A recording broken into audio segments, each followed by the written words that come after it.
তিনি world photography দে আবনরগি Tripura photo journalist এসোসিয়েশনের সাকথারমা by রাজাখনি Rabindra শতবার্ষিকী ভবন মাংপিলি ফুনুমং লুয়াজি জাখা সালতামনে অ মাংপিলি ফুনুমং চেঙ্গি রেখা বেড়াইখিরি মন্ত্রী সুশান্ত চৌধুরী পান্ডব মেয়র দীপক মজুমদার ককটুম হুকুম বেদেনি দাগিফাং বিম্বিসার ভট্টাচার্য ডিআইজি কৃষ্ণেন্দু চক্রবর্তী মুঙ্গদাং হদানি সামুং তাংনাই সুব্রত চক্রবর্তী আগরতলা প্রেস ক্লাব নিয়ে কাজকো প্রণব সরকার নখবে এসোসিয়েশনের কাজকো তাংফাং আকর্ষণ তংমানি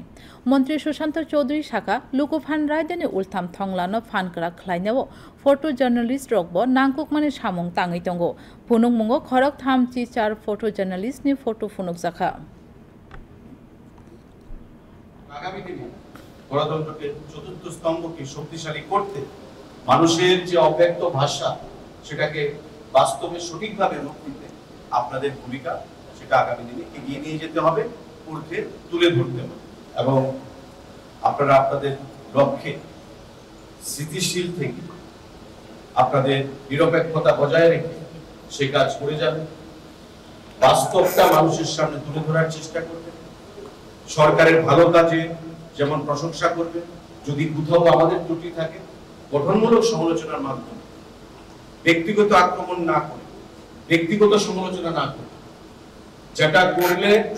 দশের লাভ হবে, রাজ্যের লাভ হবে, সেটা করার মাধ্যমে, সমালোচনার মাধ্যমে গঠনমূলকভাবে আপনারা সরকারকে নির্দেশ করবেন।